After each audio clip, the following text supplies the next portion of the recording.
Shoyan perlahan membuka matanya dengan dua bintang berkelap-kelip di mata kiri dan kanannya. Salah satu bintang di mata adalah kekuatan simbiosis. Hanya saja, apa kemampuan bintang di mata lain? Kenapa tidak bisa digunakan? Apakah harus menunggu sampai tubuh fisikku mencapai level dewa kuno? Kini Shoyan hanya bisa menggunakan kekuatan simbiosis bintang di matanya. Namun ia bisa merasakan masih ada kemampuan tersembunyi yang belum dikembangkan, seolah ia belum cukup kuat untuk menggunakannya. Aku samar-samar bisa merasakan bahwa bintang lain di mataku mengandung kekuatan yang sangat menakutkan.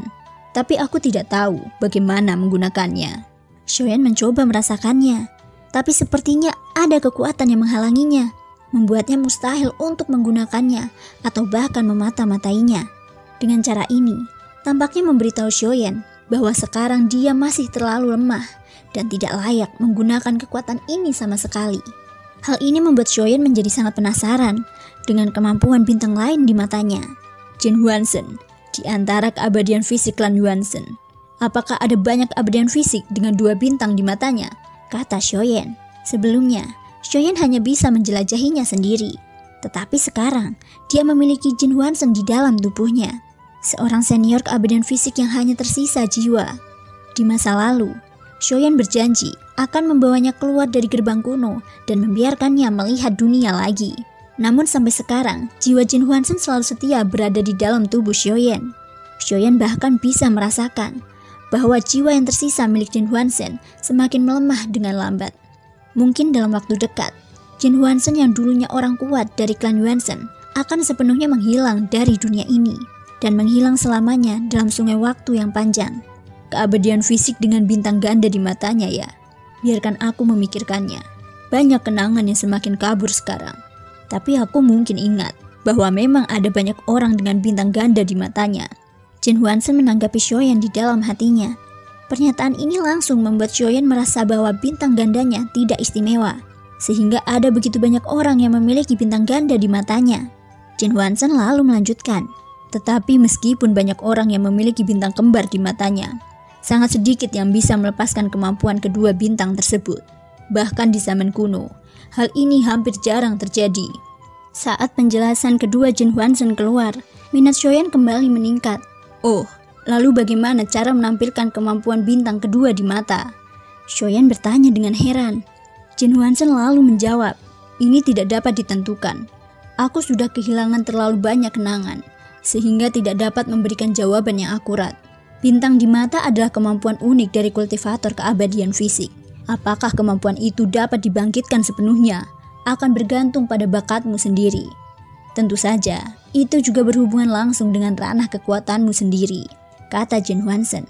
Penjelasan Jin Hwansen jelas tidak menjelaskan banyak hal, dan ingatannya sebagian besar kabur. Arti dari kalimat ini adalah selain kebangkitan diri sendiri, menerobos ranah juga merupakan kunci menuju kebangkitan. Teruslah bergerak maju, ranah leluhur bukanlah batasnya. Para keabadian fisik sangat kuat, jika tidak, mereka tidak akan begitu sombong untuk menentang ribuan orang kuat di dunia dan berdiri di puncak pegunungan itu. Kekuatan daging dan darah melampaui imajinasimu. Teruslah maju dan menjadi dewa kuno yang legendaris. Meskipun kamu bukan anggota sejati klan Hwansen, aku telah mengikutimu sepenuhnya, dan aku melihat dalam dirimu perasaan yang tidak dimiliki klan Hwansen. Kamu sangat tenang, tapi kamu juga pemberani seperti harimau, dan kamu juga tergila-gila dengan ilmu. Kamu jelas orang dewa, tapi kamu memiliki hati manusia, dan di hati inilah letak kekuatan sebenarnya, kata Jin Hwansen. Sepanjang jalan, dapat dikatakan bahwa Jin Hwansen memiliki pandangan yang jelas atas semua yang telah dilakukan Shoyan. Dari perkataannya, dia sepenuhnya mengenali Shoyan. Itulah sebabnya penilaiannya sangat tinggi. Kuat. Bagaimana aku bisa menjadi kuat? Aku sangat lemah. Bahkan orang-orang di sekitarku pun harus mengorbankan nyawanya demi diriku. Beraninya aku menyebut ini kuat. Aku mengejar jalan perlindungan dalam hidup ini. Tapi jalan ini telah patah ribuan kali di hatiku, kata Shoyan. Kelima jarinya tanpa sadar mengepal. Jin Hwansen lalu berkata, inilah yang tidak pernah dimiliki oleh klan Hwansenku. Mereka telah dibutakan oleh kekuatan yang kuat dan telah lama melupakan apa yang harus mereka kejar di dalam hatinya. Meskipun aku tidak mengerti jalanmu, Tapi kamu belum melupakan niatmu yang sebenarnya. Kamu hanya perlu mendobrak jalan. Apa yang kamu lakukan sekarang adalah jalan yang kamu cari. Ngomong-ngomong, bintang-bintang di mata klan Yuanzhen agak mirip dengan kultivator Doki. Menerobos keabadian dewa berarti memahami aturan dan mengejar Taoisme. Para keabadian fisik terus-menerus menerobos daging dan darah dan membangkitkan kekuatan. Pada dasarnya, ini hanya jalur yang berbeda, namun mengarah ke tujuan yang sama. Hanya cara kultivasinya saja yang berbeda, kata Jin Huanzhen. Xiaoyan memiliki banyak ketidakpuasan di hatinya. Dia jelas telah berlatih sangat keras. Tampaknya tidak peduli apapun yang terjadi. Ranah kekuatannya tidak akan pernah bisa mengimbanginya. Nampaknya pada akhirnya, saat menghadapi musuh yang lebih kuat, tetaplah orang-orang di sekitarnya yang berdiri untuk melindunginya. Sama seperti Yueli, yang melepaskan seluruh kekuatannya dengan cara apapun. Sekarang, dia masih menutup matanya rapat-rapat setelah menghabiskan banyak energi.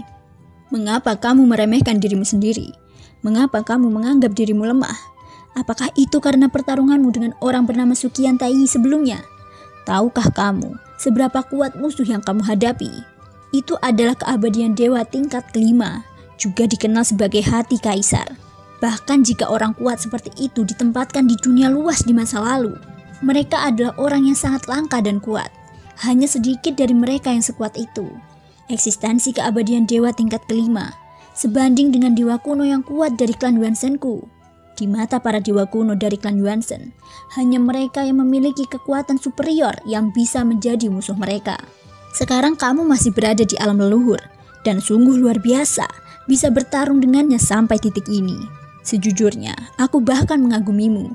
Bahkan dalam legenda klan Yuanzhen, tak satu pun dari mereka yang menguasai kultivasi keabadian fisik sekaligus Doki. Namun kamu dapat memahami keduanya. Ini sudah menunjukkan bakatmu yang luar biasa. Asal kamu tahu, kekuatan keabadian fisik super raksasa sangat kuat. Jika kamu bisa memasuki alam dewa kuno, aku sangat yakin bahwa kamu dapat menyaingi keabadian dewa tingkat kelima. Jin Huanzhen berkata dengan tegas, alam dewa kuno, bagaimana aku bisa terus menerobos ke alam dewa kuno? Bisakah aku menyerap kekuatan inti bintang? Kata Xiaoyan. Sejak menerobos ke alam leluhur, Xiaoyan merasakan kekuatan klan Yuanzhen telah stagnan untuk waktu yang lama. Bahkan jika dia meningkat, kecepatannya juga terlalu lambat, tidak mampu mencapai apa yang diinginkannya di dalam hatinya. Apalagi menerobos apa yang disebut alam kuno. Jin Huanzhen lalu berkata, mereka yang melatih tubuh fisik harus berlatih keras, memurnikan darah, memurnikan daging, dan memurnikan tulang. Setelah kamu menerobos alam leluhur, kekuatan bintang tidak banyak berpengaruh. Jika kamu ingin menuju terobosan alam dewa kuno, kamu perlu untuk meredam diri sendiri. Terik bintang-bintang rusak. Hanya ketika kamu kehabisan energi dan darah setiap saat, kamu dapat melangkah lebih jauh. Kultivasi tubuh fisik berbeda dengan kultivasi Doki. Tidak memerlukan apa yang disebut pencerahan. Semua kekuatan berasal dari pengalaman sendiri. Kamu bisa mencoba menyeret bintang, namun jangan gunakan kekuatan keabadian fisik super raksasa. Gunakan saja kekuatanmu sendiri. Menyeret bintang-bintang maju menuju kehampaan hingga kehabisan energi dan darah. Kalau satu tidak cukup, pakai dua saja. Kalau dua tidak cukup, pakai tiga saja atau bahkan 100. Kalau kurang kuat, latihan saja. Pada akhirnya, jalan kultivasi tidak lebih dari kembali ke alam. Kata-kata Jin Huanzhen memberi Xiaoyan cahaya terang di matanya. Seolah-olah dia melihat jalur budidaya tubuh keabadian fisik. Jin Huanzhen lalu melanjutkan. Kecepatan pemulihan ki dan darah sangat lambat. Kamu memiliki keterampilan memurnikan obat. Mengapa kamu tidak menggunakan ramuan untuk pemulihan? Ini dapat membuat kemajuan tubuh fisik sangat cepat. Ketika Xiaoyan mendengar kata-kata itu, telinganya seperti tersambar guntur lagi, dan dia terbangun dengan sebuah kata. Ini adalah metode yang belum pernah dia pikirkan sebelumnya. Namun Xiaoyan langsung sadar kembali. Tidak mudah memurnikan ramuan untuk mengembalikan vitalitas dan darah klon Yuanzhen. Hal ini lebih mudah diucapkan daripada dilakukan. Bahan obat yang dibutuhkan sangat langka dan berharga. Tapi selama Xiaoyan mendapatkan sepasang, Xiaoyan bisa mengolahnya di Taman Lingpu. Kondisi-kondisi ini tampaknya sepenuhnya memenuhi persyaratan untuk menguatkan tubuh fisik. Namun dalam hal ini, tubuh utama dan klon Yuanzhen harus diperbolehkan berlatih secara terpisah agar mencapai manfaat yang maksimal. Aku terlalu mengandalkan kekuatan tubuh fisik, sehingga aku jarang menghadapi batasnya lagi. Mungkin ini juga menjadi alasan mengapa aku berhenti di langkah ke-9 keabadian Kaisar. Sekarang, aku hanya bisa melakukannya tanpa merusak atau memantapkan. Di Senshi, sebenarnya ada satu hal yang tidak perlu Anda takuti. Dengan metode yang mulia Suzang dan Ratu Kuil Kuno, mereka dapat sepenuhnya melindungiku dari kematian. Oleh karena itu, kenapa aku tidak mencobanya?